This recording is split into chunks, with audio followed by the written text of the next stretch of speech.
ನ್ಯಾಯಾಲಯದಲ್ಲಿ ಸತ್ಯಕ್ಕೆ ಜಯ ಸಿಕ್ಕಿದೆ. ನಿಮ್ಮೆಲ್ಲರ ಸಹಕಾರ ಕೊಟ್ಟಿದ್ದೀರಿ. ನನಗೆ ನ್ಯಾಯ ಸಿಗ್ಲಿಕ್ಕೆ ನಿಮ್ಮೆಲ್ಲರ ಸಹಕಾರ ತುಂಬ ಕೊಟ್ಟಿದ್ದೀರಿ. ನಂಗೆ ತುಂಬ ಖುಷಿ ಆಗಿದೆ. ನಾನು ಬರೀ ಬೆಳೆ ಬೆಳೀಲಿಕ್ಕೋಸ್ಕರ ಹೋದನು. ಆ ಬೆಳೆ ಬೆಳೀಲಿಕ್ಕೋಸ್ಕರ ಹೋದನಿಗೆ ಈ ತರ ಆಪಾದನೆಗಳನ್ನೆಲ್ಲ ಎದುರಿಸಬೇಕಾಗಿ ಬಂತು. ಇದೆಲ್ಲ ಒಂಥರ ರಾಜಕೀಯ ಪಿತೂರಿ ಆಗಿರೋದು.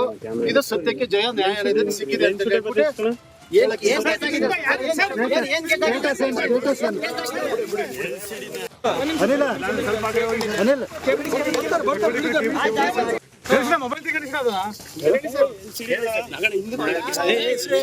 ನ್ಯಾಯಾಲಯದಲ್ಲಿ ಸತ್ಯಕ್ಕೆ ಜಯ ಸಿಕ್ಕಿದೆ.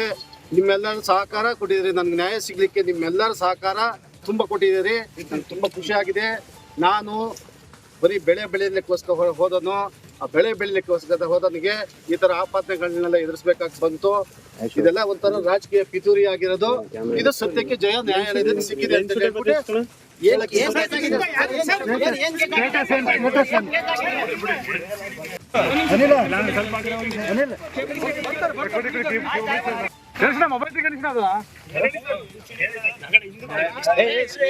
ನ್ಯಾಯಾಲಯದಲ್ಲಿ ಸತ್ಯಕ್ಕೆ ಜಯ ಸಿಕ್ಕಿದೆ.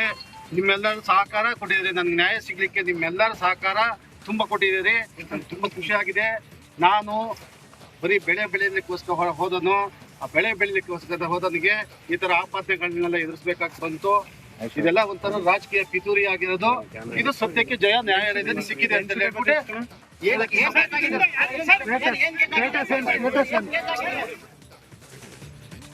ನ್ಯಾಯಾಧೀಶರ ಮುಂದೆ ಹಾಜರುಪಡಿಸಿದಾಗ ವಿಕ್ರಮ್ ಸಿಂಹ ಅವರ ಪರ ವಕೀಲರು ಒಂದಷ್ಟು ವಾದವನ್ನು ಮಂಡಿಸಿದ್ದಾರೆ.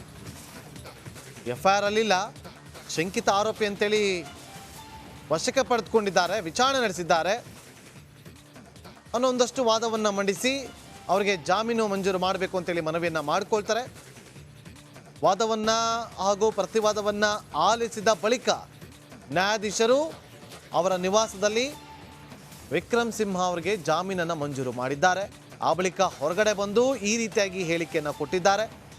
ಸತ್ಯಕ್ಕೆ ಜಯ ಸಿಕ್ಕಿದೆ ಅಂತೇಳಿ. ಆದರೆ ಬೆಳಗ್ಗೆ ಕೊಟ್ಟಂಥ ಸ್ಟೇಟ್ಮೆಂಟ್ ಇದೆಯಲ್ಲ, ಹಾಸನದ ಹಿಮ್ಸ್ ಆಸ್ಪತ್ರೆಗೆ ತೆರಳುವಂಥ ಸಂದರ್ಭದಲ್ಲಿ ಮಾಧ್ಯಮಗಳ ಮುಂದೆ ಅವರು ಕೊಟ್ಟಂಥ ಹೇಳಿಕೆ ಇದೆಯಲ್ಲ, ಎಲ್ಲವೂ ಕೂಡ ಹೊರಕ್ಕೆ ಬರುತ್ತೆ. ತುಂಬ ವಿಷಯಗಳಿದೆ, ಕಾಲ ಬರಲಿ ಎಲ್ಲವನ್ನು ಕೂಡ ಹೇಳ್ತೀನಿ ಅಂತೇಳಿ ಆಕ್ರೋಶಭರಿತವಾಗಿ ಮಾಧ್ಯಮಗಳ ಮುಂದೆ ಹೇಳಿಕೆಯನ್ನು ಕೊಡ್ತಾರೆ.